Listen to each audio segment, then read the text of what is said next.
नमस्कार। आज पौष कृष्ण पक्ष की द्वितीया है, दिन मंगलवार, तदनुसार दिनांक 17 दिसंबर 2024। आज अपनी गीता चर्चा का मैं 28वां अंक लेकर आप सबके सामने प्रस्तुत हूँ। पिछली चर्चा में अध्याय 9 के 22वें श्लोक तक की चर्चा मैंने किया, जिसमें अनन्या हिष्यन्तोमा वाला श्लोक में मैंने भगवान के द्वारा भक्त के योग क्षेम मोहन करने की चर्चा विस्तार से की थी, तथा एक लाइव प्रकरण जो कि एक गीता टीका में आया है पंडित अर्जुन मिश्र का, उसका मैंने विस्तार से वर्णन किया और यह बताया कि भगवान अपने भक्तों का योग क्षेम अवश्य वहन करते हैं, लेकिन उसके लिए पहली शर्त है कि जीव को अनन्य भक्त होना चाहिए। ये चर्चा बड़ी सराही गई और इसका व्यू बहुत अच्छा रहा, यहाँ तक कि उसको एक दिन में ही 100 से ज़्यादा लोगों ने देखा और उसकी बड़ी प्रशंसा हुई। उसके वजह से मेरा उत्साहवर्धन हुआ है। मैं आज इस चर्चा का अब अगला अंक लेके सामने हूँ और मैं 26वें श्लोक से 9वें अध्याय के पुनः प्रारंभ कर रहा हूँ, जो इस प्रकार है। पत्रम पुष्पम फलम तोयम यह मे भक्त्या प्रयच्छति ततहम भक्त्युक्त पहितम अस्नामि प्रयात्मन। भगवान कहते हैं कि हे अर्जुन, जो कोई भक्त मेरे लिए प्रेम से पत्र पुष्प फल जल आदि अर्पण करता है, उस शुद्ध बुद्ध निष्काम प्रेमी भक्त का प्रेम पूर्वक अर्पण किया हुआ वह पत्र पुष्प आदि मैं सगुण रूप से प्रकट होकर प्रीति सहित खाता हूँ। भगवान ने साफ कहा है कि जो भी भक्त प्रेम से मेरे को पत्र पुष्प फल जो भी अर्पित करता है उसको मैं ग्रहण करता हूँ। अब इसकी व्याख्या देख लेते हैं। देवताओं की उपासना में तो अनेक नियमों का पालन करना पड़ता है, परंतु भगवान की उपासना में कोई नियम नहीं है। अब यहाँ देवता और भगवान दोनों अलग अलग करके समझना चाहिए। बहुत लोग देवता और भगवान को एक ही समझ लेते हैं। भगवान एक हैं, देवता 33 कोटि, 33 करोड़ कहिए या 33 प्रकार के देवता कहिए। तो देवताओं की उपासनाओं में बड़े नियम होते हैं, लेकिन भगवान प्रेम से रीझते हैं। तो भगवान की उपासना में प्रेम की अपनेपन की प्रधानता है, विधि की नहीं। भगवान भावग्राही हैं, क्रियाग्राही। भगवान भाव से ग्रहण करते हैं। जैसे भोला बालक जो कुछ हाथ में आए उसको मुंह में डाल लेता है, वैसे ही भोले भक्त भगवान को जो भी अर्पण करते हैं उसे भगवान भी भोले बनकर खा लेते हैं। जैसा कि गीता के 4 अध्याय के 11वें श्लोक में लिखा है, ये यथा मा प्रपद्यन्ते तांस्थैव भजाम्यहम्। तो विदुरानी ने केले का छिलका दिया तो भगवान ने उसे ही खा लिया। दुर्योधन का मेवा त्यागो साग विदुरधर खायो, सबसे ऊंची प्रेम सगाई। सूरदास जी का यह बड़ा सुंदर भजन है, जिसमें भगवान ने दुर्योधन को मना कर दिया था भोजन करने से, क्योंकि उसने बड़े क्रोध पूर्वक अधिकार पूर्वक कहा चलिए मेरे घर भोजन करिए। भगवान ने कहा मैं भोजन आपके यहाँ तो नहीं करूँगा। कहा आपके भोजन की कहाँ व्यवस्था है। जब वो 5 गांव की बात करने संधि के लिए गए थे और बात बिगड़ गई थी, उसके बाद भोजन करने के लिए दुर्योधन का आदेश था, जिसको उन्होंने अस्वीकार कर दिया और बिना बताए हुए विदुर के यहाँ चले गए। विदुर के यहाँ कोई तैयारी नहीं थी और वो विदुरानी घबरा गई। मारे प्रेम भाव के केले का छिलका उनको खिलाती थी और केला नीचे गिरा देती थी, भगवान उसी को खाते रहे। तो सूरदास कवि ने लिखा, दुर्योधन का मेवा त्यागो साग विदुर घर खाई। जो भी उनके घर उपलब्ध था, जो भी उन्होंने अर्पित किया, भगवान ने उसको प्यार से खाया। तो भगवान प्रेम के भूखे हैं, भाव के भूखे हैं। भगवान के आगे अधिकार नहीं चलेगा, ये इतिहास है।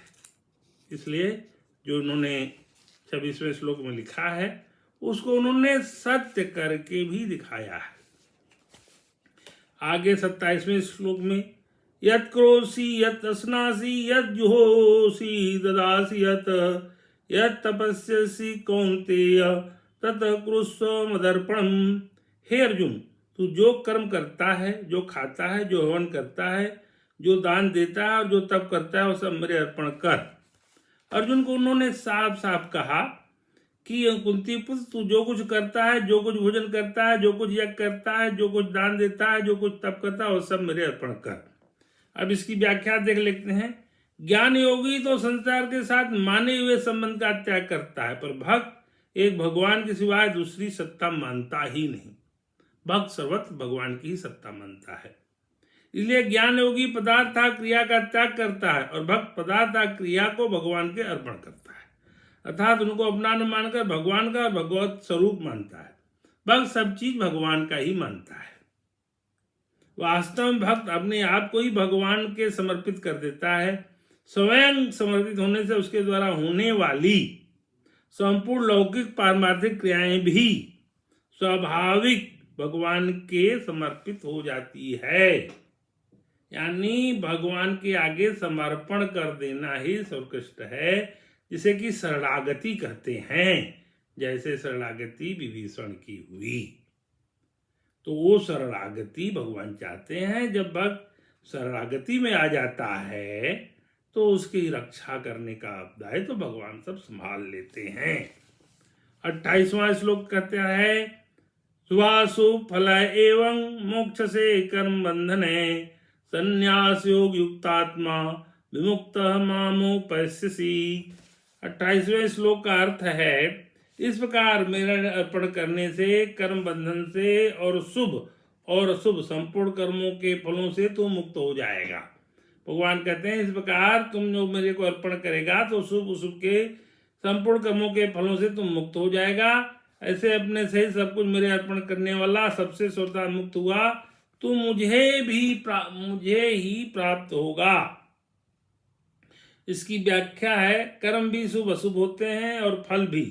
दूसरों के हित के लिए करना शुभ कर्म है और अपने लिए करना अशुभ कर्म है। अनुकूल परिस्थिति शुभ फल है, प्रतिकूल परिस्थिति अशुभ फल है। भगवान का भक्त शुभ कर्मों को भगवान के अर्पण करता है, अशुभ कर्म करता नहीं, और शुभ अशुभ फल से अर्थात अनुकूल प्रतिकूल परिस्थिति से सुखी दुखी नहीं होता। उसके अनंत जन्मों के संचित शुभाशुभ कर्म भस्म हो जाते हैं। यहाँ बार बार हमने कहा है कि विकर्म को भस्म करना पड़ता है। उसकी व्याख्या में भगवान ने साफ कर दिया कि अनेक जन्मों के संचित शुभाशुभ कर्म भस्म हो जाते हैं। पहले की चर्चा में आया कि भगवान के नाम के स्मरण मात्र से शुभाशुभ कर्म भस्म हो जाते हैं। वही बात की व्याख्या यहाँ है कि जब हम भगवान के आगे सरेंडर कर जाते हैं, शरणागति में आ जाते हैं, तो हमारे शुभाशुभ कर्म भस्म हो जाते हैं। जैसे घास के ढेर में जलता हुआ घास का टुकड़ा फेंकने से सब घास जल जाता है। भगवान के अर्पण करने से संसार का संबंध नहीं रहता, प्रत्युत केवल भगवान का संबंध रह जाता है, जो कि स्वतः पहले से ही है। तो भगवान के सामने अगर शरणागति हो जाती है, सरेंडर हो जाता है, तो भगवान जीव का रक्षा का दायित्व स्वयं वहन करते हैं। करऊं सदा तिनकी रखवारी, जिमि बालक राख्यों महतारी। आगे देखते हैं 29वां श्लोक क्या है।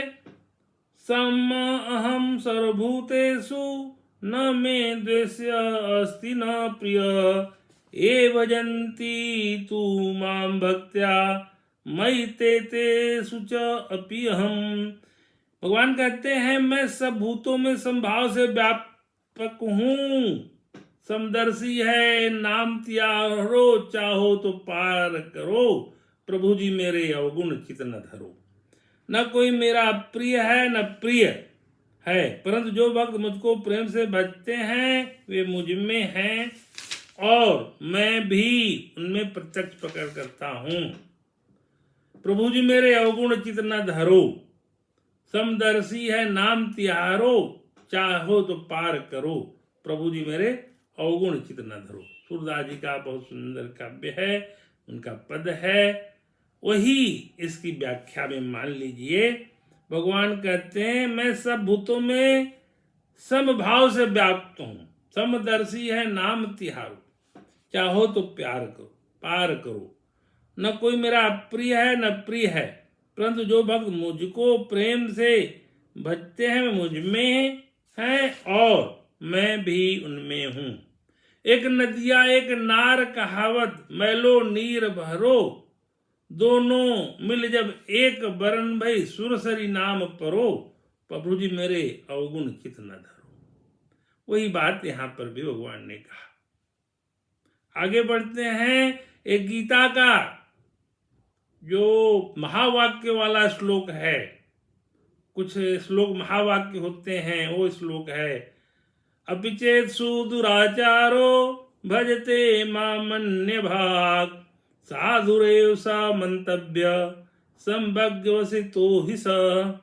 भगवान कहते हैं यदि कोई अतिशय दुराचारी भी अनन्य भाव से मेरा भक्त होकर मुझको भजता है तो वह साधु ही मानने योग्य है, क्योंकि वह यथार्थ निश्चय वाला है, अर्थात उसने भली भांति निश्चय कर लिया है कि परमेश्वर के भजन के समान अन्य कोई भी नहीं है। हम लोग तो दुराचारी को घृणा स्वरूप देखते हैं, उसकी निंदा करते हैं, लेकिन भगवान तो कहते हैं कि अगर दुराचारी भी मेरे शरण में आ जाए तो वो साधु के समान मानने योग्य है। मैंने सुंदरकांड की चर्चा में भी इस श्लोक का वर्णन किया था और इसके समानांतर दोहा और चौपाइयां मैंने सुंदरकांड में मैंने ढूंढी थी और वो आज मैं पुनः उद्धरण करना चाहूँगा।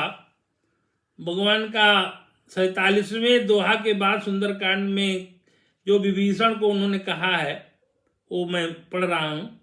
सुनहु सगा निज कहूँ सुभाऊ, जान भुसुंड समुग्र जाऊ, जो नर होय सराचर द्रोही, आवे सबय शरण तक मोही, तजी मद मोह कपट छल नाना, करो सद्य तेरी साधु समाना। अपिचेत्सु दुराचारो भजति मामन्य भाग, साधुरेव स मंतव्य सम्यग्यो स्तो स। करो सद्य तेरी साधु समाना, जननी जनक बंधु सुत दारा, तनु धन भवन सहित परिवारा, सबके ममता ताग बटोरी, मम पद मनहि बांधि बर डोरी।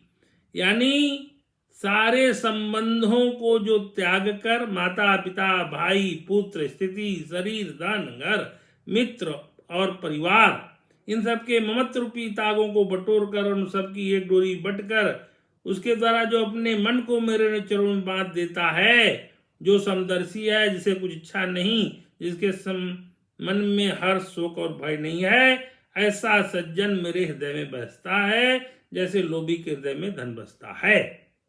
यही श्लोक गीता का 9वें अध्याय का 30वां। अपिचेत सुदुराचारो भजते मामन्य भाग, साधुरेव स मंतव्य सम्यग्यवसितो ही स।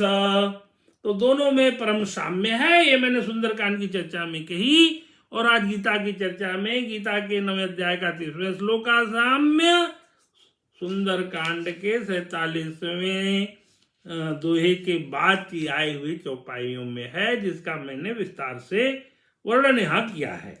वसुतः गीता के 9वें अध्याय का 30वां से लेकर 33वां श्लोक तक उसी भाव की व्याख्या की गई है। आगे देखते हैं। 31वां। क्षिप्रम भवति धर्मात्मा शाश्वतम शांति निगच्छति, कौन्तेय प्रतिजानीहि न मे भक्त प्रणश्यति। आगे कहते हैं शीघ्र ही धर्मात्मा हो जाता है और सदा रहने वाली परम शांति को प्राप्त होता है। हे अर्जुन, निश्चय पूर्वक सत्य जान, मेरा भक्त नष्ट नहीं होता। यानी दुराचारी से दुराचारी व्यक्ति भी जब मेरे शरण में आ जाता है तो वो शीघ्र ही धर्मात्मा हो जाता है और सदा रहने वाली परम शांति को प्राप्त होता है। और कहते हैं कि मेरे भक्त का नाश नहीं होता, मेरा भक्त नष्ट नहीं होता। आए इसी क्रम में 32वां श्लोक देख लें।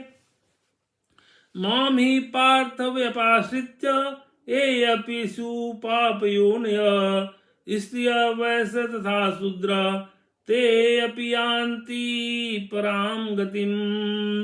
अब इसका बड़ा ही अच्छा सुंदर विस्तार से जब वर्णन हो रहा है तो भगवान ने इसका जब अर्थ बताया तो कहते हैं हे प्रथानंदन, जो भी पाप योनि वाली हों तथा जो भी स्त्रियां वैश्य शूद्र वे भी सर्वथा मेरे शरण होकर निसंदेह परम गति को प्राप्त हो जाते हैं। इसकी व्याख्या है, पूर्व जन्म के पापी की अपेक्षा भी वर्तमान जन्म का पापी विशेष दोषी होता है। ये बिल्कुल ध्यान करने योग्य बात है, अंडरलाइन करके समझने की बात है कि पूर्व जन्म के पापी की अपेक्षा वर्तमान जन्म का पापी विशेष दोषी है। भाइयों, बड़ा ही सतर्क हो जाइए।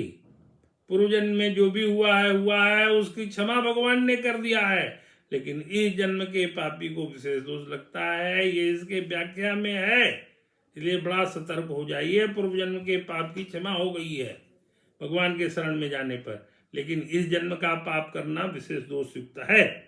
इसलिए पहले वर्तमान जन्म के पापी की बात कर अब श्लोक में पापियों ने पद से पूर्व जन्म के पापी की बात करते हैं।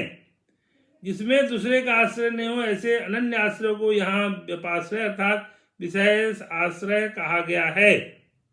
यहाँ बता देना समीचीन होगा कि एक गीता अष्टावक्र गीता भी है, जो कि इस गीता के ही समान है और उसमें भी ज्ञान की बातें की गई हैं। अष्टावक्र ऋषि जो है वो जनक जी के गुरु थे और उनके शरीर में 8 जगह से वक्रता थी, जिसकी वजह से उनको अष्टावक्र कहा जाता था। एक बार वो जनक जी के दरबार में आए तो जनक जी के दरबार में बैठे हुए तमाम विद्वान लोगों ने उनको देख करके उनकी हंसी उड़ाई, उन पे हंसी की, तो क्रोधित हो गए और उन्होंने कहा कि जनक, क्या तुम्हारे दरबार में सब मूर्ख हैं क्या? तो खड़े हो गए, बोले महाराज क्या गलती हो गई? बोले वो मेरे को नहीं, मेरे शरीर को देख के हंस रहे हैं। तो उनका जो है जरा भी भान नहीं है मेरे ज्ञान के बारे में, वो केवल मेरे शरीर को देख के हंस रहे हैं। तो मुझ पे हंस रहे हैं या मेरे बनाने वाले पे हंस रहे हैं? तो उनकी जब ज्ञान की बातें बाकी लोगों ने सुनी तो सन्नाटे में आ गए थे। उनकी लिखी हुई अष्टावक्र गीता है, जो कि वो राजा जनक के गुरु थे, और अष्टावक्र गीता भी इसी गीता के समान है और बड़े उच्च कोटि के विचार उसमें लिखे हुए हैं। कभी अवसर मिले तो अष्टावक्र गीता को भी पढ़ना चाहिए। मैं तो अभी इसी गीता को समाप्त करने में लगा हूँ, इसकी वर्णन करने में अभी मेरे को काफ़ी समय लगेगा। बाद में कभी अगर अवसर मिला तो हम उस पर भी आएंगे। आज प्रकारांतर में अष्टावक्र जी की चर्चा करना जरूरी लगा तो मैंने यहाँ कर दिया। गीता के 9वें अध्याय का 33वां श्लोक क्या करता है, जरा देख लें। किम पुनः ब्राह्मणा पुण्या भक्ता राजर्षय तथा अनित्यम असुखम लोकम इमं प्राप्य भजस्व माम। भगवान कहते हैं, जो पवित्र आचरण करने वाले ब्राह्मण और ऋषि स्वरूप क्षत्रिय भगवान के भक्त हों, वे परम गति को प्राप्त हो जाएं। इससे तो कहना ही क्या।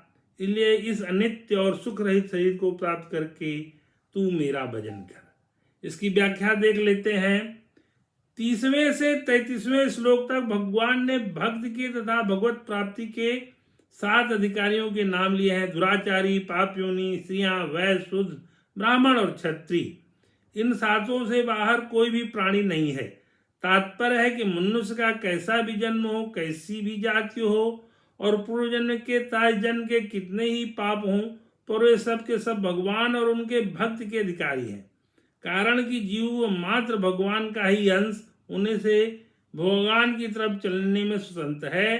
भगवान की ओर से किसी के लिए भी मनाही नहीं है। यहाँ साफ इस गीता के 9वें अध्याय के 33वें में साफ इस बात का वर्णन है कि भगवान की भक्ति की मनाही किसी को नहीं है। हर जीव भगवान की भक्ति कर सकता है। उसकी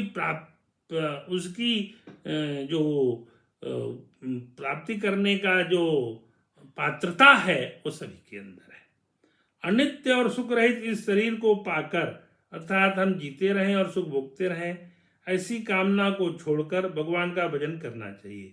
कारण कि संसार में सुख है ही नहीं। यह संसार दुखालय है और अशाश्वत है।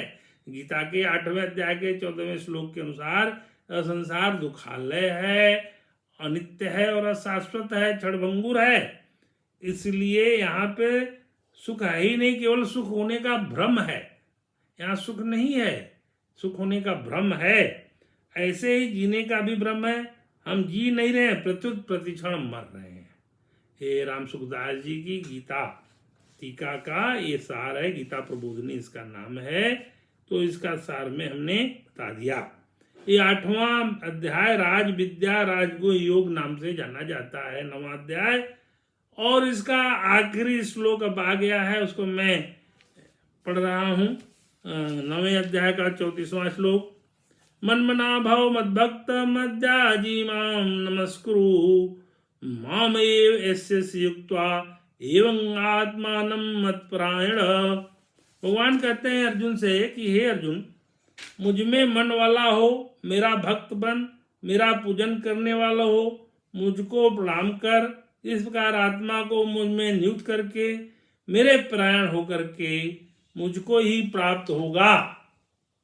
गीता के 9वें अध्याय के 34वें श्लोक में भगवान ने साफ कर दिया कि तुम मेरे में ही मेरा मन अपना लगाओ, मेरा भक्त हो जा, मुझ में मन वाला हो जा, मेरा पूजन करने वाला हो जा, मुझे नमस्कार कर।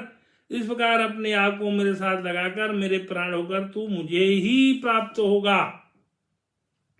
अब यहाँ यह देख लेना समीचीन है कि मन मना भव मम भक्तो मद्याजी मां नमस्कुरु, गीता के 18वें अध्याय के 65वें श्लोक में यही सेम लाइन आई हुई है। उसमें पहली लाइन बिल्कुल यही है, मन मना भव मम भक्तो मद्याजी मां नमस्कुरु, और उसमें दूसरी लाइन भिन्न हुई है, मामे वैश्यसि सत्यं ते प्रतिजाने प्रयोस्मि में। उसका ऐसा अर्थ वहां है, ऐसा करने से तो मुझे ही प्राप्त होगा, यह मैं तेरे सामने सत्य प्रतिज्ञा करता हूं, क्योंकि तू मेरा अत्यंत प्रिय है। तो यानी भगवान जब ये कह रहे हैं कि तुम मेरे में ही मन लगाओ, मेरा ही भक्त हो जा, मेरे लिए ही यज्ञ कर और मुझे ही नमस्कार कर, तो इधर उधर भटकने की जरूरत क्या है मेरे भाई। जो भटक रहे हैं वो तो अवसर गवा रहे हैं, मन पछितई हैं अवसर बीते। जब भगवान साफ इस बात की घोषणा कर रहे हैं कि मेरे ही प्रति अपने मन को रखो, मेरा भजन करो, मेरे लिए यज्ञ करो, मेरे को नमस्कार करो, मन मना भव मद भक्तो मद्याजी मां नमस्कुरु, मेरे लिए यज्ञ करो, हमेशा अपने मन को मेरे में लगाए रहो। तो फिर इधर उधर भटकने की जरूरत क्या है जीव को। और अगर जीव भटक रहा है तो ये भटकाव अनंत जन्मों से चल रहा है। हम आप इस सृष्टि के प्रारंभ से हैं और मोक्ष नहीं हुआ, इसलिए बार बार इस दुखालय अनित अशाश्वत जगत में बार बार जन्म ले रहे हैं, मानव रूप में भी और मनुष्य रूप में भी, मानव रूप में और जानवर रूप में भी, हर रूप में हम यहाँ विद्यमान है। और कष्ट और दुख हर जन्म में हमें भोगते रहना है, क्योंकि ये संसार अनित्य है और दुखालय और अशाश्वत है, क्षणभंगुर है। तो हम अगर भगवान के परम धाम को नहीं जा रहे हैं और यहाँ तक कि ब्रह्म लोक भी चले गए तो छेड़े पर पोड़े मर्द लोकं विनश्यति होता जा रहा है। गीता के 9वें अध्याय के 21वें श्लोक में यह है, छेड़े पोड़े मर्त्यलोकम विनश्यति। तो इस मृत्युलोक में बार बार आवागमन अगर हो रहा है तो यानी हमारे कर्मों के जो गठरी है उसमें जो हमारे विकर्म हैं वो पूरी तरह से भस्म नहीं हुए। तो विकर्मों को भस्म करने की जो प्रक्रिया भगवान ने बताई वो शरणागति है। अगर हम विकर्मों को भस्म करना है तो हमें भगवान के शरणागति में जाना होगा। तो वहाँ मरकट भाव और मार्जरी भाव, तो हमें मार्जरी भाव से भगवान के आगे शरणागति में रहेंगे तो भगवान अपने मुंह से दबा के मार्जरी भाव से पकड़े रहेंगे। तो ये सारी बातें बार बार बताने का यही आशय था कि ये शरणागति में हो जाइए। अब गीता का 9वां अध्याय यहाँ समाप्त होता है। 9वां अध्याय का मतलब आधा। 18 अध्याय है कुल गीता में, 9वां अध्याय तक हम पहुंच गए, इसका मतलब आधा हुआ। यानी अपनी चर्चा में अभी तक मैंने 28 एपिसोड किए, तो लगभग इतना और करना होगा, तब गीता को प्रौढ़ता को हम प्राप्त करेंगे। मेरे द्वारा जो भी प्रवचन होगा वो तब, जो मैं अपनी प्रौढ़ता की बात कर रहा हूँ उस आशय से कह रहा हूँ। तो अभी हमें लगे रहना है, हमारा काफी ज्ञान चक्षु खुला, और मैंने अपने ज्ञान चक्षु से जो कुछ भी बोलना चाहा और जो भी हृदयंगम कर सका वो मैंने सब निकल दिया आपके सामने। आप लोग भी अगर इसको उसी रूप में ग्रहण कर रहे होंगे तो हो सकता है कि आपके भी ज्ञान के चक्षु खुले होंगे। अगर इसमें जरा भी थोड़ा सा बात आगे बढ़ी तो मैं अपने प्रयास को सार्थक समझूंगा। कृष्णाय वासुदेवाय हरे परमात्मने प्रणता क्लेश नाशाय गोविंदाय नमो नमः। नमस्कार।